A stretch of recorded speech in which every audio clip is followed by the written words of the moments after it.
Desde aquella reunión que tuvimos con la doctora Angulo, un poquito antes, pero durante este mes, se ha ido construyendo una especie como de esquema para entender el uso de las herramientas de Foucault. Entonces, platicando, por ejemplo, con la doctora Angulo, pues veíamos la conveniencia de empezar a trabajar este esquema con ustedes para irlo pues dialogando, ¿no? Todo surgió de una coincidencia en el trabajo de Foucault, que es la presencia de triadas, ¿sí? Triadas o conjuntos de elementos, de tres elementos que de alguna manera tienen relación. La primer triada, que es la que tenemos acá en el pizarrón, que es un poco lo que los autores, porque el mismo Foucault no lo estableció así, sino lo que los críticos o quienes han leído a Foucault han establecido esta división. O sea, la etapa arqueológica de Foucault, la etapa genealógica y la etapa ética. Probablemente Foucault es muy conocido, o lo que nos hemos encontrado es que es más conocido como, o sus obras más conocidas o más citadas son los que tienen que ver con la arqueología, ¿sí? Que son sus primeras obras, y lo que es Vigilar y Castigar, que tiene que ver con su etapa genealógica. La historia de la sexualidad empezó como un trabajo meramente genealógico y fue transformándose a una genealogía de la ética, ¿sí? En contraste con la genealogía de la moral de Nietzsche, de la cual el mismo Foucault pues debe mucho. Entonces, ¿alguien recuerda, vamos a platicar aquí un poco, ¿alguien recuerda a lo que se refiere Foucault con arqueología?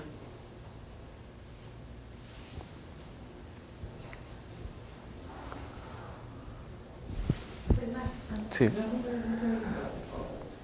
o menos como una búsqueda histórica del proceso al que se está refiriendo, ver las raíces de dónde se encuentra, cómo se ha ido dando, y encontrar la historicidad de los conceptos. Los conceptos, la historia, la historicidad de los conceptos. Quiere decir, y aquí vamos a hacer una relación interesante. Al principio Foucault estaba preocupado por el saber.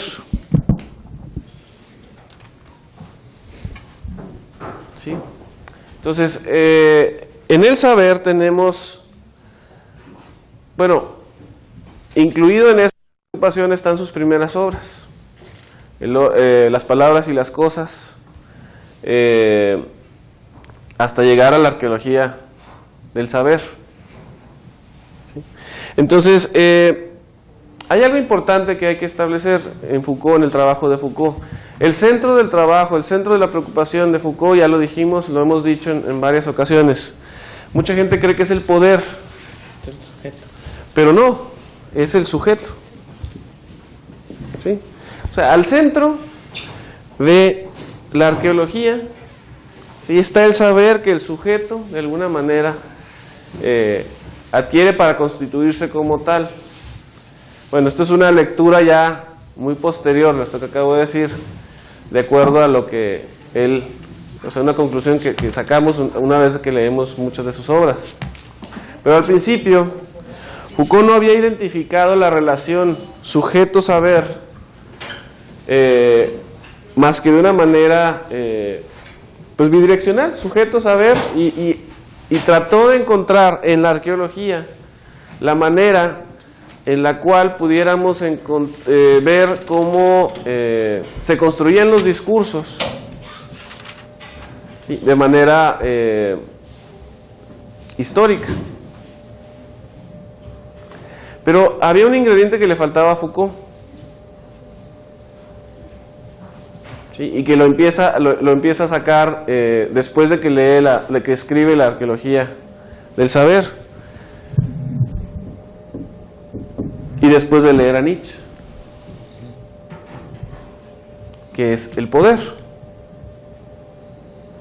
¿Sí? Los primeros trabajos de Foucault, aunque se refieren a veces al poder, no son conceptualizados como ahora entendemos que él hizo una aportación en cuanto al poder. Él encuentra que él se da cuenta de que hay una ilusión, que el trabajo arqueológico era una especie de ilusión del discurso autónomo.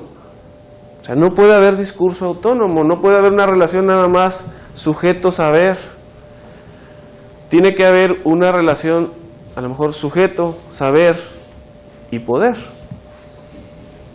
¿Sí? Entonces, aquí tenemos ya otra triada.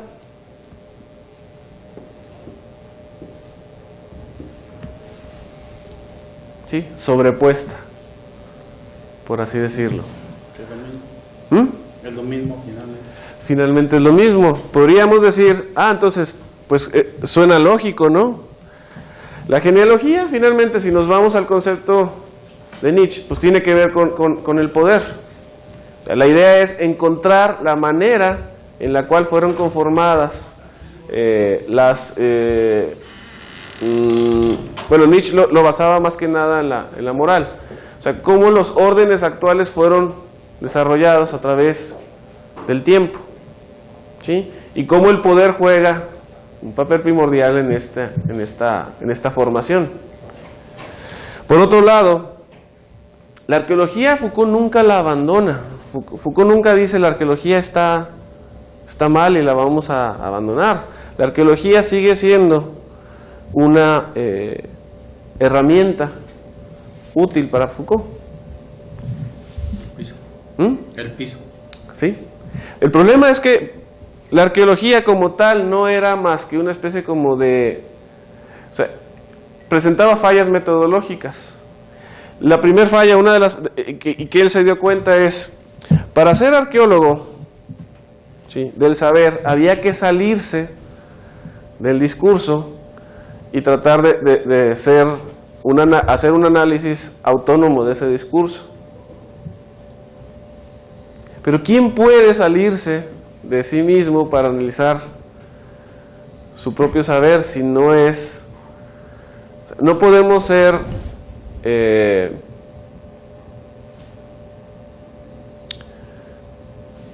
no podemos deshacernos de nuestra subjetividad. Sí, soy claro. Entonces, el asunto es que la arqueología por sí sola, al no permitirnos hacer eso, pues como no toma en cuenta el poder, no puede establecer finalmente una narración, una interpretación de la subjetividad que se está creando. ¿Sí? Entonces, aquí surge también, finalmente, otra triada.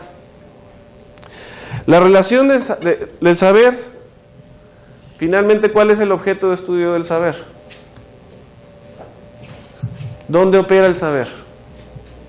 En la vida cotidiana, ¿no? En la vida cotidiana, pero ¿cuál es el terreno en el que se mueve el saber? Filosofía.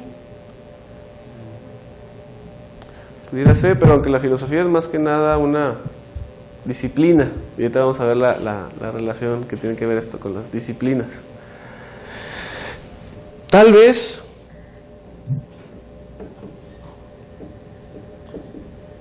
y solo digo tal vez, pudiera tener relación con la verdad. El poder pudiera tener relación con el espacio.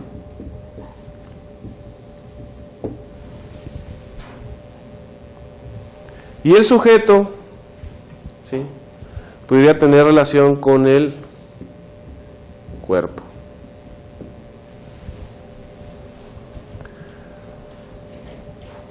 ¿Dónde se mueve el poder? ¿El poder a través de qué actúa? A través de las relaciones. A través de las relaciones. Pero ¿dónde se desplaza el poder? En un espacio. En un Sí, espacio. claro. Gracias. En un espacio y en un tiempo, ¿no? Así es. Bueno, todo es a través del tiempo. Pero finalmente hay un concepto que se llama la heterotopía, que es un concepto que plantea Foucault antes de escribir Vigilar y Castigar. Y en estos conceptos él empieza a encontrar la importancia que tiene el estudio del espacio, ¿sí?, a la hora de relacionarlo con el sujeto y con las verdades o los saberes. Me pongo a pensar, o pensemos, el modelo educativo de la universidad, que está orientado a construir una subjetividad, llámese perfil del docente o perfil del estudiante o del que ingresa, del egresado. Es una subjetividad, ¿verdad? ¿Estaremos de acuerdo? De una u otra forma. Hemos visto que en el modelo educativo se plantean varias cosas. ¿Qué es lo que debe saber el estudiante a la hora de egresar?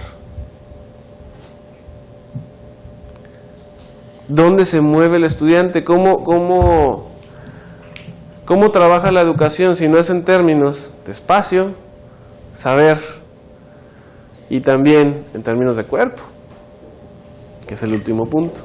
O sea, finalmente, el poder, como decía Foucault, atraviesa los cuerpos.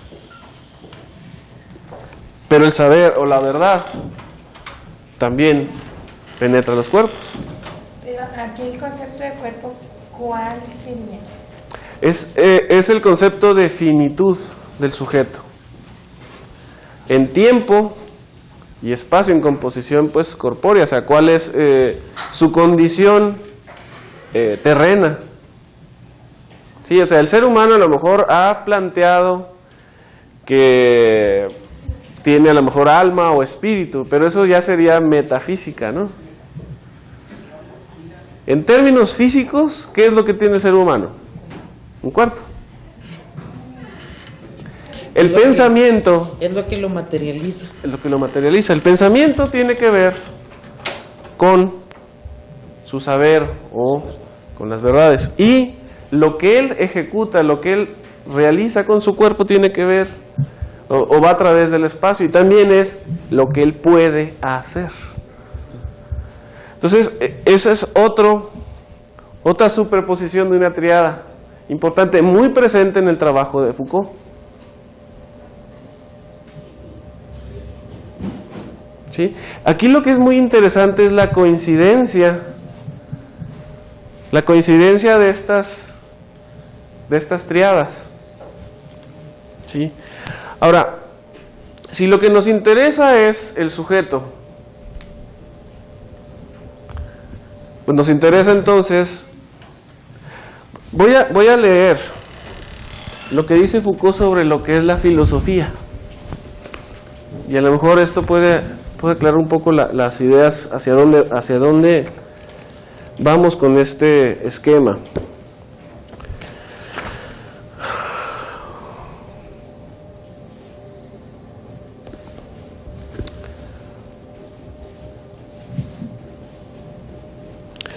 Dice así, bueno, voy a mostrarle dónde estoy leyendo. Es un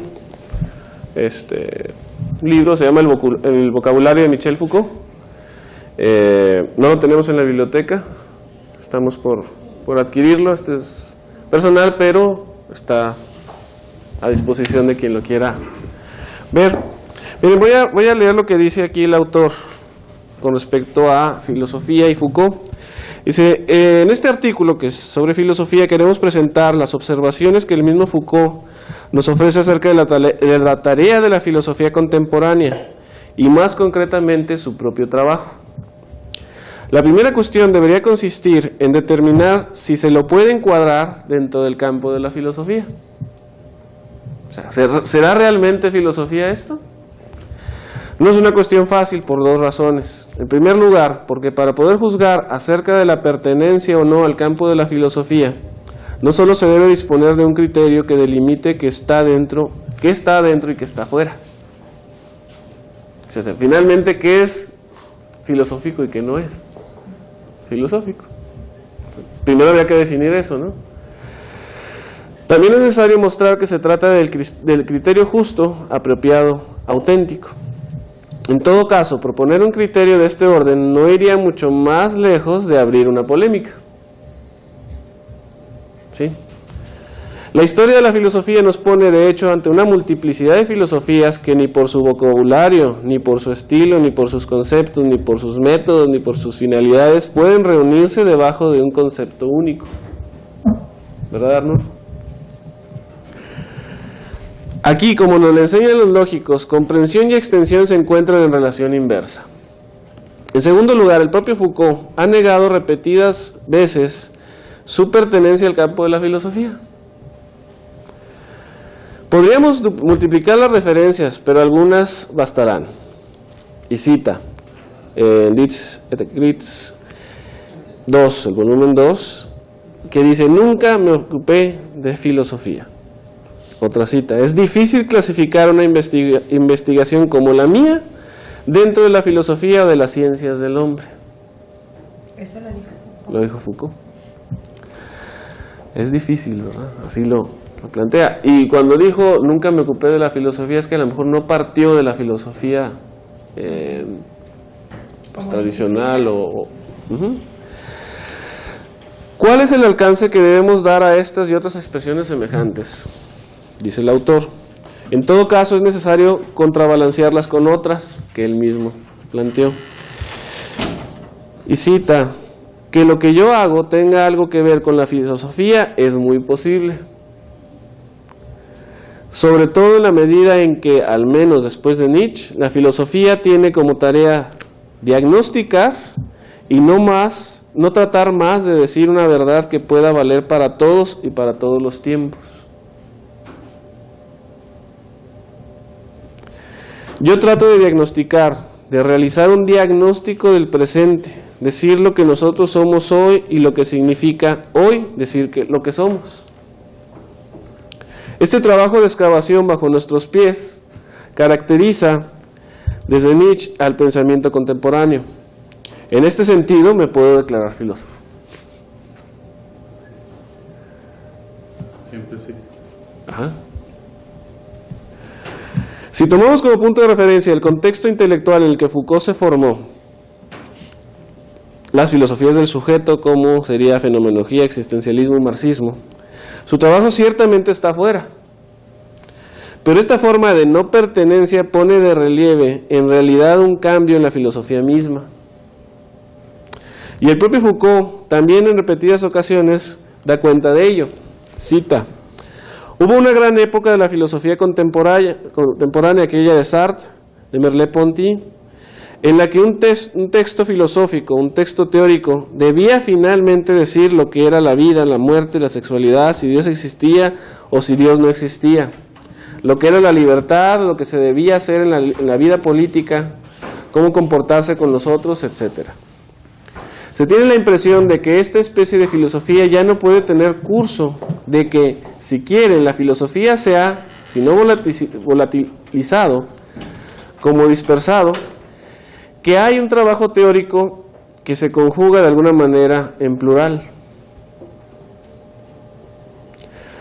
La teoría y la actividad filosófica se producen en diferentes dominios que están como separados unos de otros. Hay una actividad teórica que se produce en el campo de las matemáticas, una actividad teórica que se manifiesta en el dominio de la lingüística, o en el de la historia de las religiones, o en el dominio de la historia secas, etc. Y es en esta especie de pluralidad del trabajo teórico que se realiza una filosofía que todavía no encontró su pensador único y su discurso unitario. ¿Sí? Entonces, ¿qué vemos? Que primero se distancia de la filosofía y luego después se vuelve a aproximar, pero con una postura muy diferente de lo que sería la filosofía. Para Foucault, entonces, es un trabajo de diagnóstico. Ya no es una explicación única, general, transferible, trascendente. Lo que pasa es que él mismo comenta, si me quieren llamar un filósofo, él está en el enfoque de los clásicos, como Nietzsche, Hegel, Heidegger. Entonces dice, yo no soy filósofo. Así es. Pero habría que, leyendo un poquito, ve uno el contexto y efectivamente está Sartre. Entonces dice, si a mí me quieren llamar un filósofo de los clásicos, porque de hecho hay un párrafito que dice, no soy filósofo. Entonces, sin embargo, a través del tiempo y a través de su obra, lo ve uno en otro tiempo, en otro espacio, y él, en lo personal, claro, esta es mi opinión, ¿verdad? Él tuvo una forma muy peculiar de filosofar, ¿verdad? Con otro enfoque a lo que es, porque en realidad era la vida, lo que él buscaba en el pasado, lo que nos está sucediendo en el presente, para poder explicar, o sea, por qué el individuo se comporta así hoy, o sea, qué viene atrás, ¿verdad? Más o menos así lo entiendo en la parte de filosofía. Sí. Por lo menos él lo dijo. Vuelvo a citar, dice, más adelante Foucault sostiene que la filosofía de Hegel ha sido, a pesar de todo, esencialmente una empresa de totalización, si no del mundo, sino del saber, al menos de la experiencia humana. Yo diría que quizás sí hay ahora una actividad filosófica autónoma, sí puede haber una filosofía que no sea simplemente una especie de actividad teórica dentro de las matemáticas, la lingüística, la tecnología. Sí hay una filosofía independiente, libre de todos estos dominios. Eso es interesante, ¿no? O sea, una filosofía que diagnostique. Y si estamos viendo los elementos... Ruptura, ¿no? Sí. Sí, claro, por supuesto. Y él, con esto que estamos observando, está planteando las nuevas... Bueno, su propuesta o los elementos que están siendo analizados dentro de su muy peculiar filosofía. Como ¿no? un nuevo modelo, ¿no? De ver de ver la vida, de ver lo cotidiano, de ver a los sujetos. Ajá, pero es un modelo o un esquema íntimamente relacionado con la experiencia. Claro. Sí. ¿Sí? Para él ya la teoría de alguna manera está supeditada a la experiencia.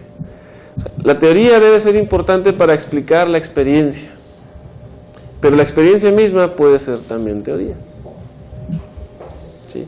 Recuerdan que en la primera sesión hablábamos del concepto del concepto que él planteaba del intelectual específico. Bueno, va muy de la mano con esto.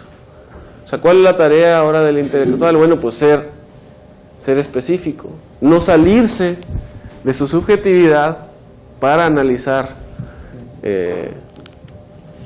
lo que está viviendo finalmente. ¿Podría ser esa la razón de su postura con respecto al cerebro del filósofo? O sea, obviamente la filosofía no es pragmática y buscaba un aspecto pragmático de explicar sus ideas. O, por ejemplo, tomando en cuenta que Aristóteles puede ser considerado biólogo y no filósofo, Nietzsche puede ser filólogo en vez de filósofo, O historiador. Descartes podría ser Matemático.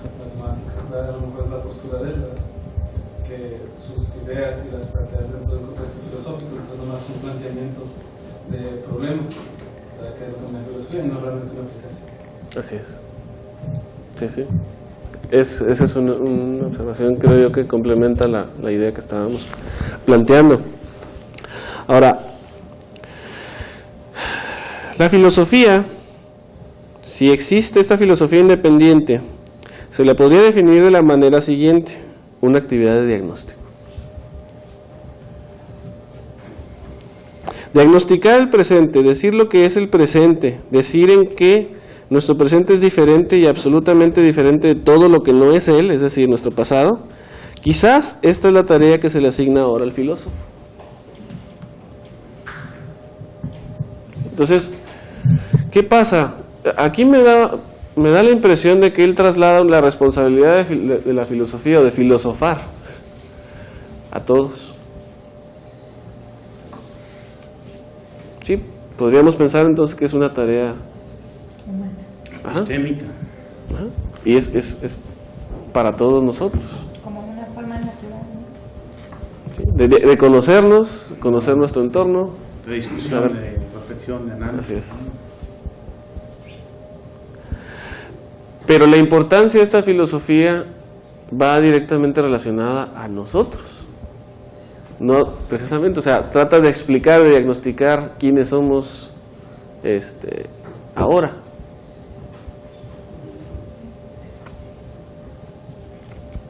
Que es una de las primeras preguntas de la filosofía, ¿no? O sea, que finalmente no se sale de la raíz. Nos encontramos entonces ante esta alternativa, y esto es lo que dice el autor: la filosofía diseminada en otros dominios y la filosofía como diagnóstico del presente. Desde este último punto de vista, su trabajo pertenece sin duda a la actividad filosófica. Es más, se inscribe en esa tradición que denomina ontología del presente y que se remonta a Kant. Se trata de una actividad, pero también de un ethos, del ethos propio de la modernidad. Hay una frase, me parece, aquí está interesante, dice,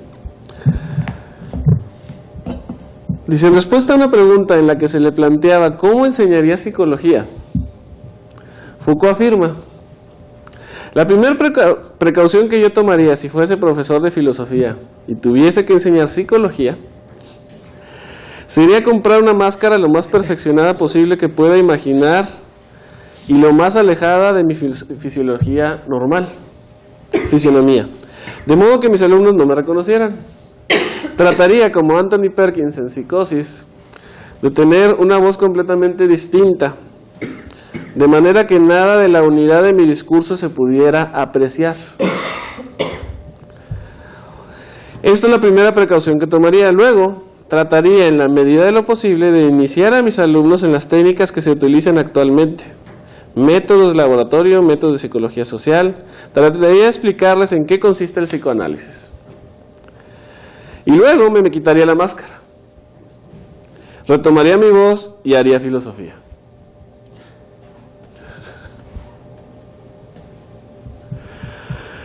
Entonces me encontraría con la psicología como una especie de bloqueo absolutamente inevitable y absolutamente fatal.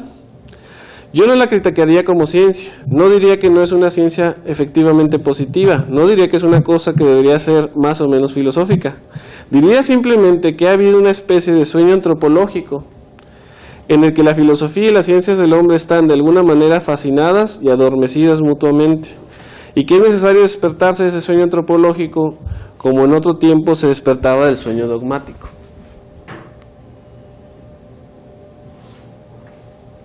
Antes creíamos en el dogma y el dogma no se criticaba. Después, o sea, surgió, en algún momento Nietzsche dijo Dios ha muerto. No se refería, no se iba en términos teológicos, sino la idea de Dios dentro de del discurso del hombre. Como moral, como Ajá. todo. Nunca se metió, creo yo, más allá de esos terrenos, por lo cual cuando dijo eso, pues fue muy criticado, ¿no? Pero se fue por otro lado la crítica. Bueno, pues así como dijo Nietzsche, Dios ha muerto, Foucault dijo, el hombre ha muerto. Pero no es el hombre, o sea, nosotros, o sea, los hombres no nos hemos muerto, pues aquí estamos, ¿no? La idea del hombre. O sea, la forma en El humanismo. en que se ha hecho positiva la propia ciencia, ¿no? Así es. Lo limitado que se ha vuelto. Ajá. Por eso lo de la máscara y lo de regresar y volver otra vez a esa parte de reflexión. Sí, despertar del sueño antropológico.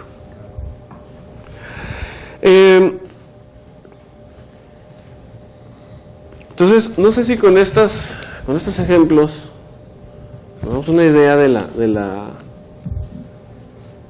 lo radical de alguna manera de esta postura, ¿no? O sea, aunque Foucault siempre fue muy respetuoso y muy cuidadoso de hacer sus afirmaciones, Lo que sí vemos en él es una continua evasión para responder tajantemente las cosas, ¿no? O sea, dice, bueno, es que si planteamos que la filosofía es esto, esto y esto, entonces no soy filósofo. Pero si planteamos que la filosofía es esto, entonces sí hago filosofía. Lo que pasa es que tenía muchos recursos, ¿no? Ajá. Muchos argumentos y diferentes.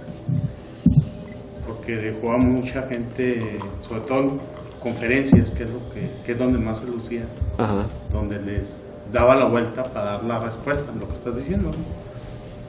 Y los dejaba sorprendidos generalmente, ¿no? Ajá, pero incluso a la hora de escribir y a la hora de plantear su misma estructura, por ejemplo, esta triada, este proceso de querer modelar su pensamiento, a lo mejor él no lo hubiera probado como tal, o lo que hubiera dicho es, es una interpretación del trabajo de un tercero, ¿no?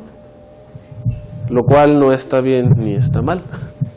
Simple y sencillamente una interpretación. Sino todo lo contrario. Todo lo contrario, exactamente. ¿Sí? Entonces, pues así se empieza a perfilar esto.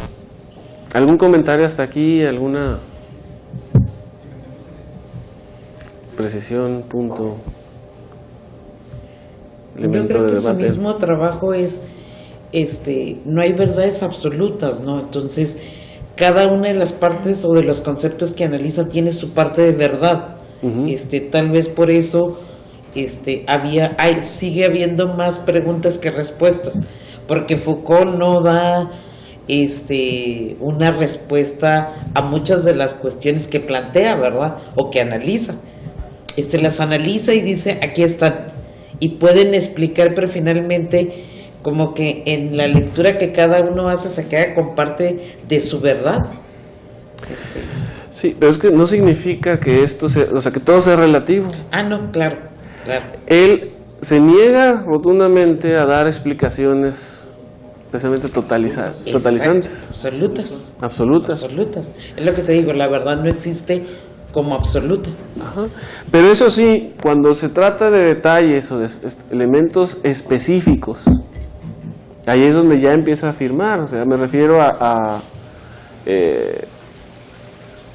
afirmar un hecho particular. Entonces yo creo que también tiene relación con esto del concepto del personaje del intelectual específico. O sea, el intelectual específico puede hablar de verdades específicas, enmarcadas en un contexto pues cambiante. Y esas verdades también pueden ser cambiantes, ¿no? Pero me da la impresión de que Foucault enmarca o establece, delimita precisamente los límites que la misma humanidad, nuestra humanidad tiene, ¿no? Desde el punto de vista individual.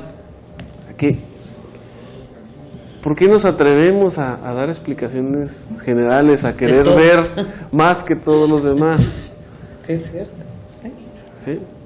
¿Por qué, como veíamos en la primera sesión, por qué nos atrevemos a querer representar a los demás?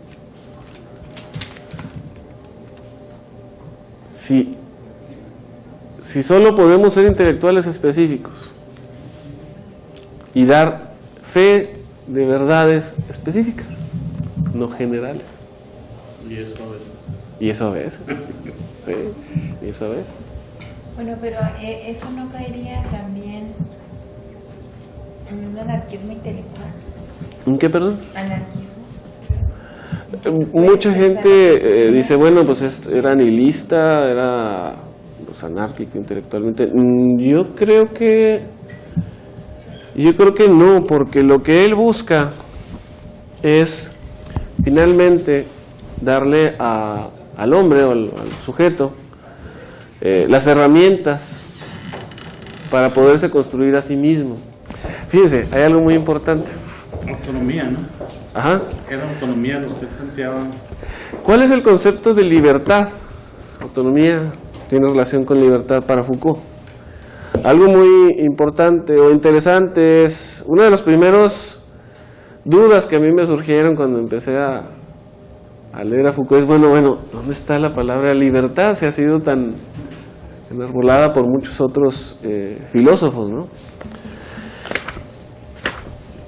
Y vamos a leer un poco a lo que Foucault se refiere con libertad.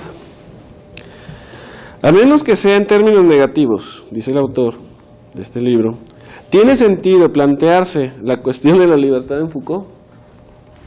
No se trata de una pregunta retórica, aparece planteada con toda claridad en la discusión con Chomsky, ¿lo recuerdan? Decía el señor Chomsky, citando a Foucault, parte de un número limitado de reglas con posibilidades infinitas de aplicación, mientras que usted, señor Foucault, es quien lo estaba entrevistando, subraya la inevitabilidad de la grilla de nuestros determinismos históricos y psicológicos. No me refiero a la grilla de, como lo conocemos, sino grilla es el grill, la red. Ajá. De nuestros determinismos históricos y psicológicos, que se aplica también en la manera en que nosotros descubrimos nuevas ideas. ¿Qué sentido tiene, en efecto, plantearse el problema de la libertad en la filosofía que afirma la desaparición del sujeto o la muerte del hombre? O sea, si ya se murió el hombre, entonces, ¿dónde está la libertad? La mató. Pudiera ser. Dice, en realidad, para comprender la noción Foucaultiana de libertad, es necesario partir precisamente de esa disolución del sujeto y del sentido que Foucault atribuye a la muerte del hombre. Según sus análisis, las ciencias humanas han nacido en el siglo XIX, pero esta constitución del hombre en objeto de conocimiento es correlativa de un gran mito escatológico. Hacer de modo que este conocimiento del hombre sea tal que el hombre pueda ser liberado por medio de él, de sus alienaciones, liberado de todas las determinaciones de las que no era dueño, que pueda, gracias a este conocimiento que tenía de sí mismo, volver a convertirse por primera vez en señor y dueño de sí mismo. Dicho de otra manera, se hacía del hombre un objeto del conocimiento para que el hombre pudiera convertirse en sujeto de su propia libertad y de su propia existencia. Le platicaba con Cintia hace rato sobre la tarea de la psicología. Esto que acabamos de comentar tiene mucho que ver con la psicología, que es una de las ciencias del hombre a las que se refiere Foucault. Ahora bien, lo que ocurrió, y por ello se puede decir que el hombre nació en el siglo XIX, o sea, el hombre, conceptualmente hablando, lo que ocurrió es que a medida que se desplegaban todas estas investigaciones sobre el hombre como objeto posible del saber, aunque se haya descubierto algo serio, nunca se encontró este famoso hombre, esta naturaleza humana o esta esencia humana o lo propio del hombre, que es, si recordamos la primera sesión, cuando veíamos a Foucault, le decía es que no hay elementos que evidencien la existencia de esa esencia. Sí, soy claro. O sea, en psicología, normalmente, nos hacen referir a la normalidad. O sea, ¿cuál es un sujeto normal, un sujeto sano? ¿Sí? Y a lo que normalmente podemos aspirar es a ser funcionales. Bueno, entonces, ¿dónde está? Si no hay realmente alguien sano, entonces, ¿dónde está ese hombre sano? ¿Será que no existe? Y que nosotros nos hemos creado esta postura de querernos acercar a una idea de salud mental que a lo mejor no existe o que ni siquiera es parte de nuestra propia humanidad. Si no tenemos evidencia, y por eso pongo el ejemplo de la psicología, si no tenemos evidencia del hombre sano, si no tenemos un ejemplo claro que digamos, este es un hombre sano, quiere decir, o sea, si lo encontráramos diríamos, o sea, hay motivo para pensar que sí existe entonces una esencia del hombre, sí existe entonces el hombre ideal o de términos no de humano, sino de la idea de hombre. Pero si no existe, o si no hay evidencias de eso, entonces hay una incongruencia. Pero ¿cómo podrías definir sano en una sociedad que no es sana? O sea, es el concepto de... Es que el concepto de salud es el que también está. Exacto. Es O que, sea, donde primero tendría que hacer un poco de arqueología, ¿no? ¿Dónde surgió ese concepto de sano? Exactamente. O sea, ¿sano para quién? ¿O quién puso ese ideal? Y todo eso yo creo que viene del cristianismo, ¿no? Y o de corrientes Sí, que se han superpuesto. religiosas, unas con ¿no? otras, sí. Pero ¿qué es la salud? O sea, ¿cómo puedes definir salud en donde nunca ha habido salud? Es que esa es la gran pregunta. Y Foucault inició precisamente queriendo investigar las verdades Viene la parte donde él analiza a los enfermos en la clínica, Sí. donde dice, antes, no te especifica en qué parte, dice, antes el concepto del hombre, hablando clínicamente de un médico, el concepto del hombre era, el médico buscaba, o sea, el médico para poder llegar al hombre buscaba la salud. O sea, ese era el principio en sí de la medicina, según lo que nos explica Foucault. Dice, pero empiezan las visitas, empieza el control, dice, que ahora todo se normaliza. El pulso ahora es normal, Claro. el sujeto es normal. Entonces, no hace una aclaración entre la salud, pero sí nos lleva a cómo ha traspasado de lo que antes, en otras épocas, se buscaba como salud, a llevar ahora a un sujeto simple y sencillamente a lo normal. Y explica la parte, es más, por aquí viene es interesante. Entonces, pues sí es cierto, ¿verdad? Como que se desvirtúan los principios cuando empiezan los controles. Ya no se busca al hombre, yo digo saludablemente, ¿verdad? Como no encuentran el concepto de salud, lo van pasando al concepto de normal, Pues es que lo es cultural. normalizan. Es cultural, ¿no? Exactamente, o sea, y volvemos a lo mismo. Pero Él lo sigue cultural- la parte de tiempo y espacio, ¿verdad? Exactamente. Lo cultural no es nada más juegan los saberes. Exactamente, Juegan los sujetos y juegan también los espacios. sí, exacto, ajá. Entonces, precisamente, ahorita acabas de dar con otra triada interesante. No traigo lentes, pues tú. ¿Sí? A ver si traigo. O sea, la normalización. O sea, lo que se entiende como normal está en el terreno de la relación entre el cuerpo y verdad, ¿sí? Saber y ética. Porque es nuestro marco de referencia. Ahora, ¿sí? Si nos vamos, encontramos más adelante otro elemento que también tiene que ver con la libertad, que es precisamente la objetivación del sujeto. O sea, en la organización que somos, al hablar de recursos humanos, somos objetos.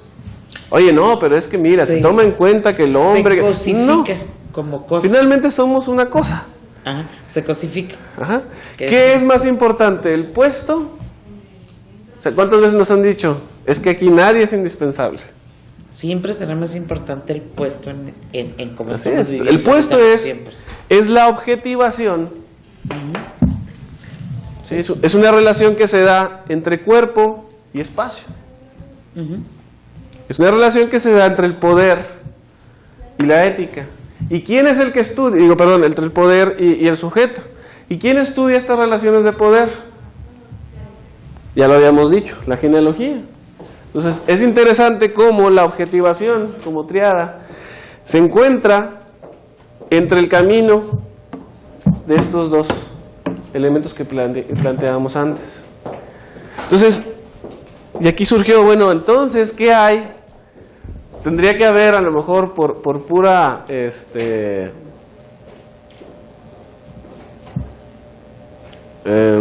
simetría, una relación entre verdad y espacio. Sí. Y encuentra uno, pues claro, o sea, finalmente el saber influye en el poder y el poder en el saber de manera bidireccional. Entonces, creando con esto una sujeción de saberes que da paso a lo que Foucault después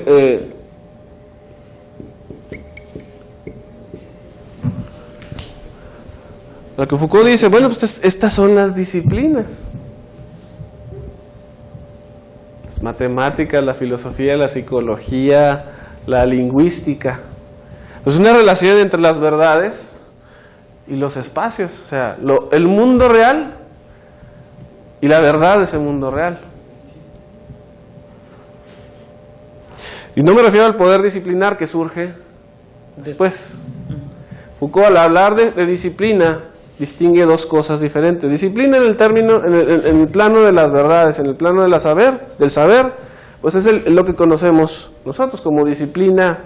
Sí, las disciplinas que están incluso aquí en la biblioteca, organizadas de una manera determinada. Sí, y inclusive él para ese ejemplo tiene algo que a mí me ilustró, que dice, ¿cuánto tiempo, hablando de disciplinas, cuánto tiempo el hombre pensó que en realidad la Tierra era el centro de todos los astros?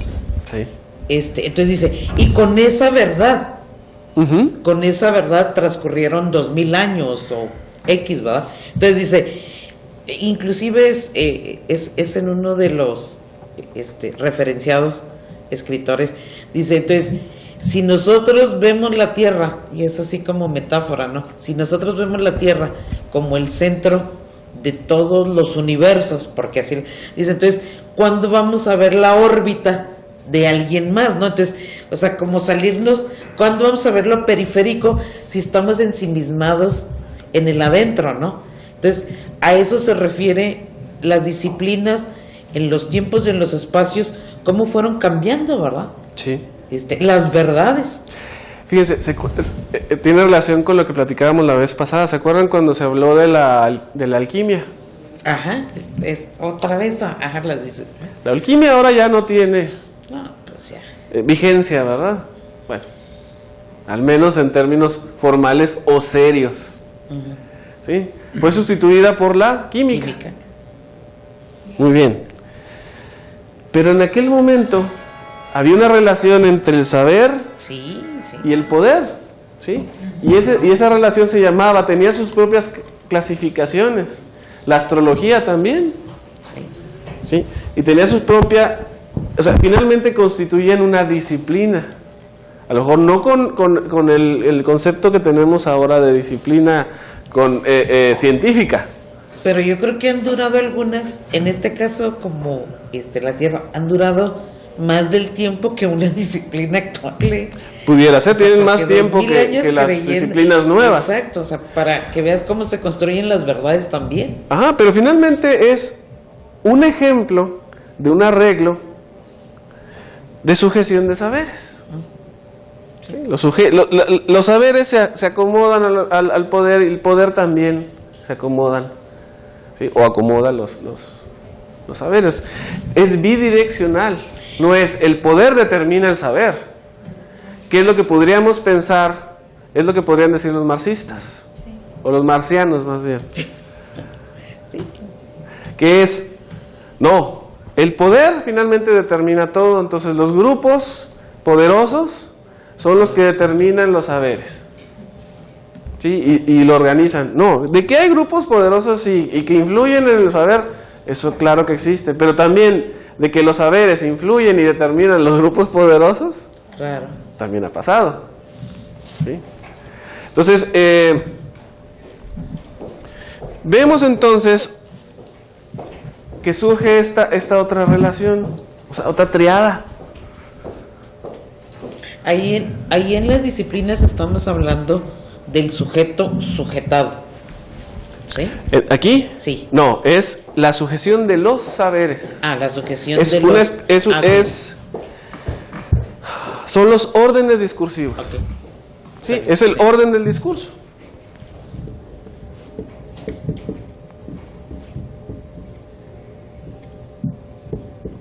Es donde se plantean las clasificaciones, de esta verdad, pero con respecto a el poder. El poder.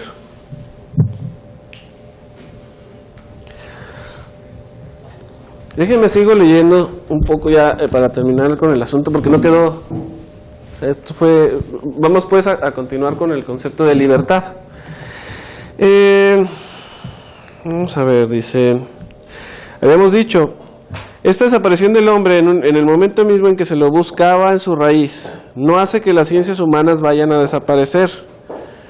Dice Foucault, yo nunca dije esto, sino que las ciencias humanas van a desplegarse ahora en un horizonte que ya no está más cerrado o definido por este humanismo. Una pregunta, ¿Foucault estaba en contra del humanismo? ¿No era humanista? ¿Cómo lo visualizó? No, yo creo que no estaba en contra del ser humano, más bien criticaba la postura en la que, bueno, critica la antropología, ¿no? Y al sueño antropológico, como él le llama, o sea, poniendo al hombre en el centro. Si antes el dogmatismo ponía a Dios al centro, pues ahora el humanismo pone al hombre al centro. Pero finalmente no hace más que repetir el mismo orden de verdades sujetas. Nada más le cambia el centro. Antes el centro era Dios, ahora el centro es el hombre. ¿Cómo se vería ahí en la parte del existencialismo? O sea, como hombre primero, sin esencia, así muy tipo Althusser o... Yo creo que... Es pregunta, porque... Yo lo que creo es que tiene que ver con esto de la libertad. Por ejemplo, Foucault decía, no, es que no se trata de liberar. ¿A quién vamos a liberar? O sea, ¿por qué vamos a liberar a un grupo? Y tiene que ver con la idea de representación. O sea, ¿quién eres tú para representar a alguien y liberarlo? Uh-huh. Sí. ¿Que no es más bien una tarea individual? Pero una pregunta, ¿cómo te puedes tú liberar si estás entrampado en tu misma manera de pensar sin que otro venga y te diga algo distinto? Entonces, desde allí como que todos nos convertimos en esclavos y liberadores, ¿no? Por eso tenía Nietzsche de almohada, ¿no? Él. Sí. Porque pues, o sea, a mí me parece de repente así como una discusión medio, se ve lo mismo, pero ¿cómo te puedes tú concientizar si vivieras tú solo, sin los demás? Como que aquí pierde la esencia de que el hombre en compañía de otros hombres tanto se puede construir como perjudicar, en el sentido de que a medida que estés en contacto con otros, en sus pensamientos, en sus cosas, te permite también la concientización. Si estuviéramos solos, ¿qué pasaría? Lo que pasa es que Foucault... Ese es el problema fundamentalmente, ¿no? Porque, o sea, yo creo que el planteamiento de él es, o sea, primero tienes que liberarte a ti mismo. Sí. O sea, quitarte las cadenas, ¿sí? para poder asociarte o poder establecer una relación, un tipo de genealogía con otros, ¿sí? Pero primero tienes que partir de Pero ¿cómo partes de...? O sea, yo creo que aquí hay mucha discusión. A mí me parece de repente así como que... si al fin de cuentas el hombre es social. Sí, precisamente. Foucault dice es que la construcción de la subjetividad no es independiente De la persona. No. Tiene relación con el poder, las relaciones con los demás sujetos, pues, y tiene relación también con el saber. Pero ¿cómo te puedes concientizar sin estar en contacto con otros? Y yo creo que el proceso que él está proponiendo, o que fue construyendo a lo largo de todo este tiempo, iba orientado a esto, a desvelarle al hombre precisamente su realidad. Sí, decirle, mira...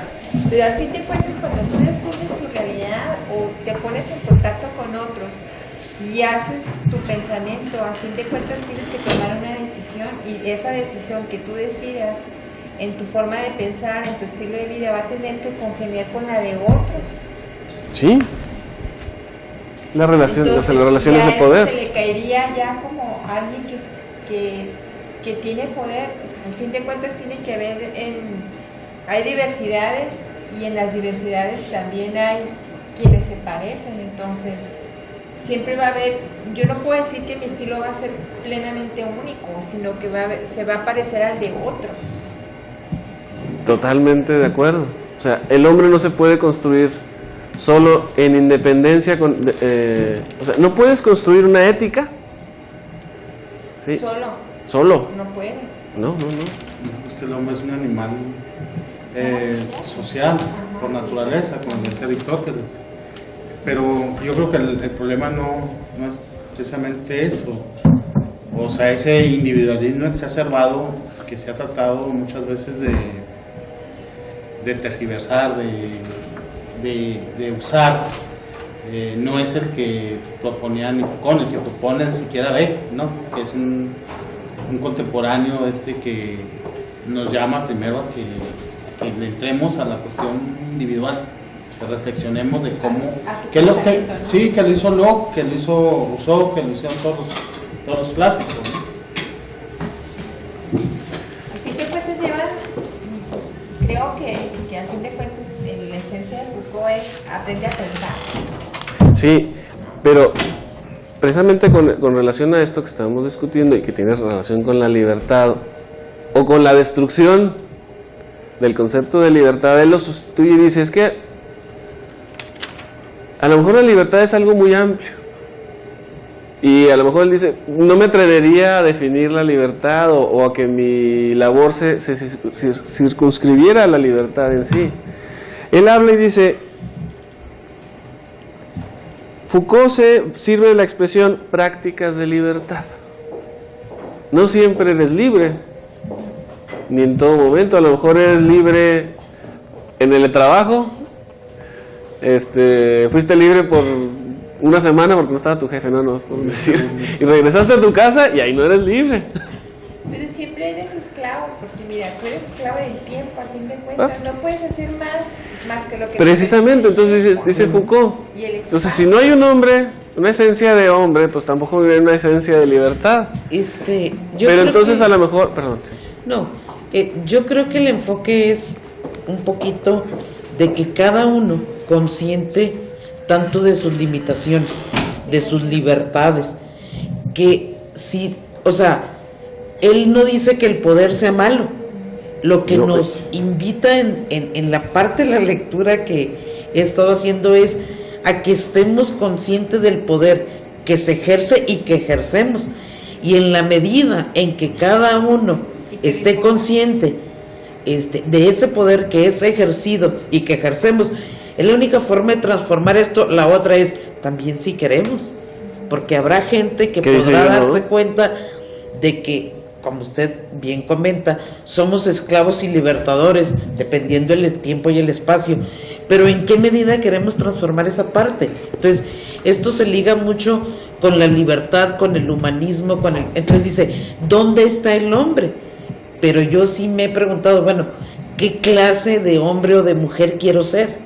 Ese es un poquito todo el meollo, decir, ¿qué ejerzo cuando yo tengo el poder? Si estoy en un aula, ¿verdad? Y doy clases, y cómo me transformo cuando yo soy la alumna y tomo las clases en la maestría, ¿verdad? Entonces, esa conciencia es la que nos invita a Foucault a descubrir y a decir, ¿qué tipo de mujer quiero ser?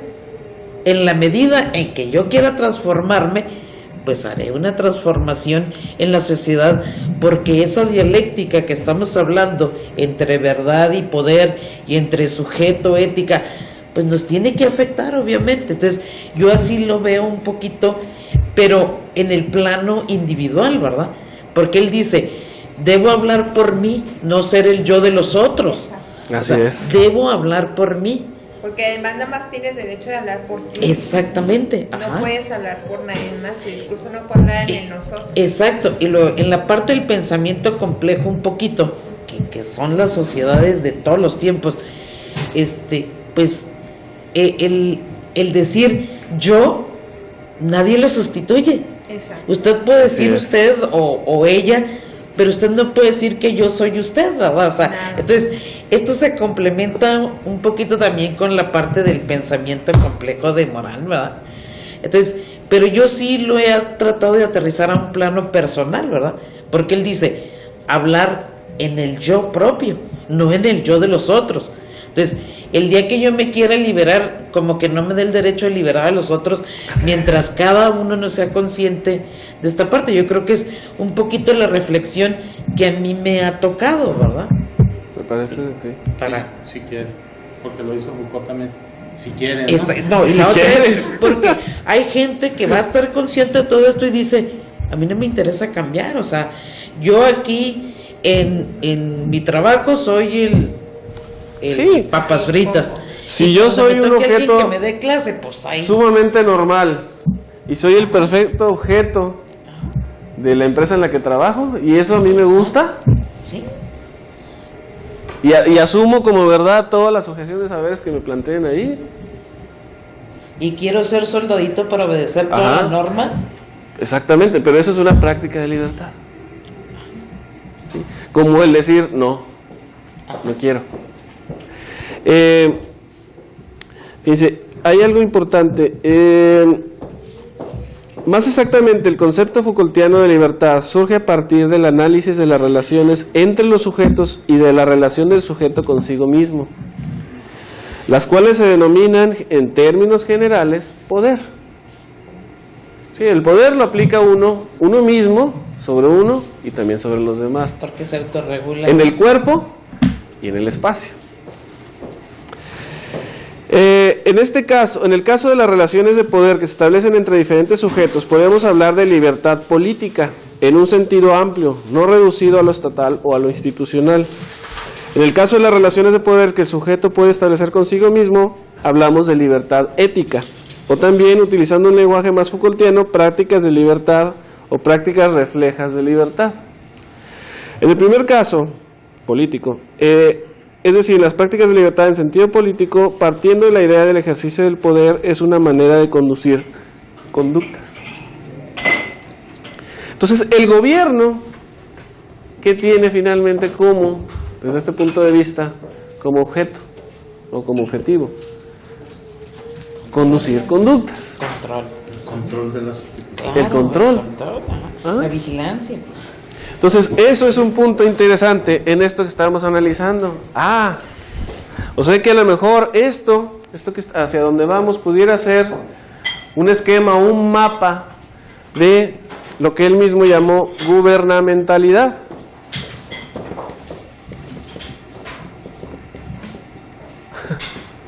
No es gobernabilidad, es gubernamentalidad. Oye, entonces en términos prácticos, bueno, si el poder está orientado a, ¿qué dijimos?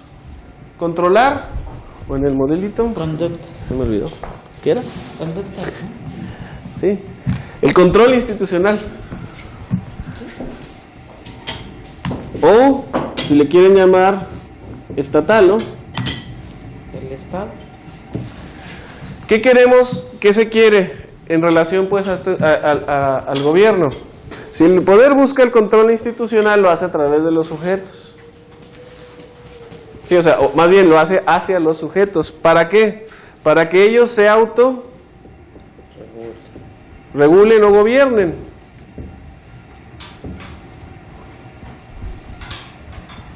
Y por otro lado,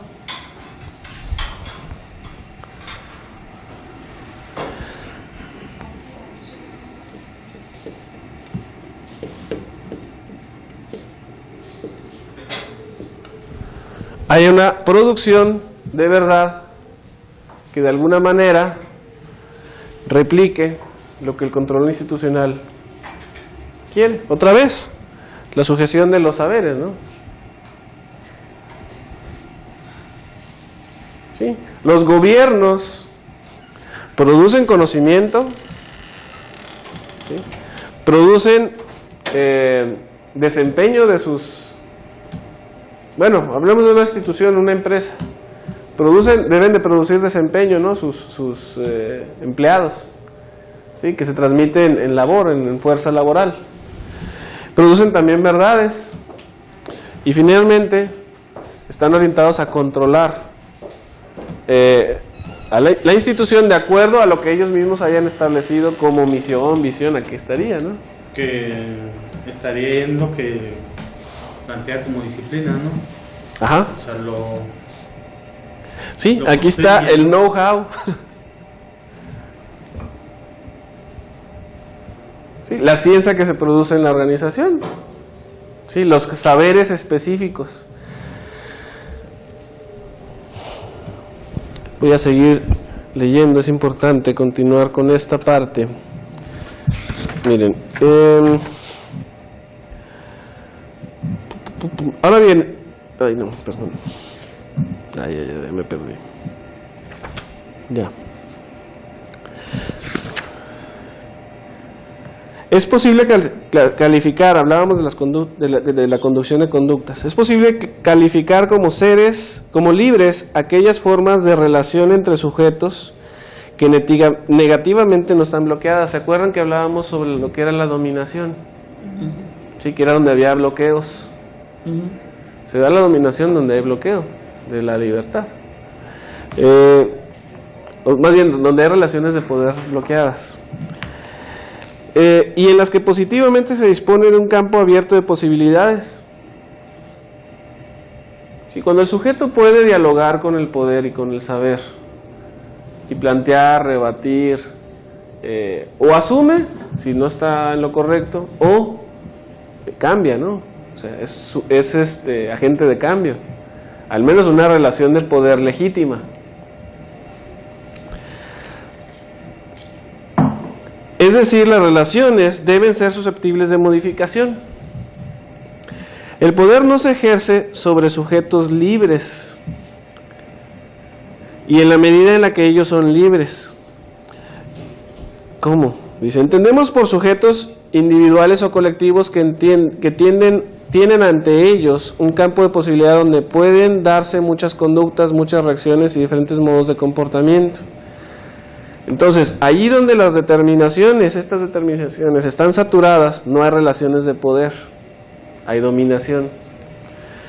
La esclavitud no es una relación de poder cuando el hombre está encadenado. Dice Foucault, entonces se trata de una relación física de coerción, sino justamente cuando puede desplazarse y al límite escaparse. No hay pues un cara a cara del poder y de la libertad con una relación de exclusión entre ellos. En todo lugar donde se ejerce el poder desaparece la libertad. No, dice no. Sino un juego mucho más complejo. En este juego, la libertad aparece como la condición de existencia del poder. En este juego, la libertad aparece como la condición de existencia del poder. O sea que el poder solamente se da cuando hay libertad. O sea, cuando hay sujetos que están libres. Ajá, si no, entonces no sería una relación de poder, Sino sería una relación de dominio. Y entonces para Foucault una relación de dominio es una relación interna. Sí. Y Bueno, en términos de prácticas de libertad. Sí. Ahora, en este juego, pues, es la condición de la existencia del poder. En el segundo caso, es decir, la libertad ética, esta disponibilidad de diferentes conductas, reacciones o comportamientos se ubica en un campo que se define por su reflexividad. Cuando estamos hablando de la libertad hacia uno mismo. En efecto, se trata de conductas, comportamientos y reacciones por medio de los cuales el sujeto se constituye a sí mismo, se da una forma. Foucault denomina ética a este trabajo por el que el sujeto se constituye a sí mismo. Por eso afirma, la libertad es la condición ontológica de la ética. Pero la ética es la forma refleja que toma la libertad. ¿Qué quiere decir? Que detrás de todo esto sí hay un concepto de libertad, mas no está dentro de los análisis. O sea, no puede haber ética si no hay libertad. Y cuando se practica la libertad, se tiene ética. Ajá. Hola. Entonces, ya quedó claro la relación con la libertad.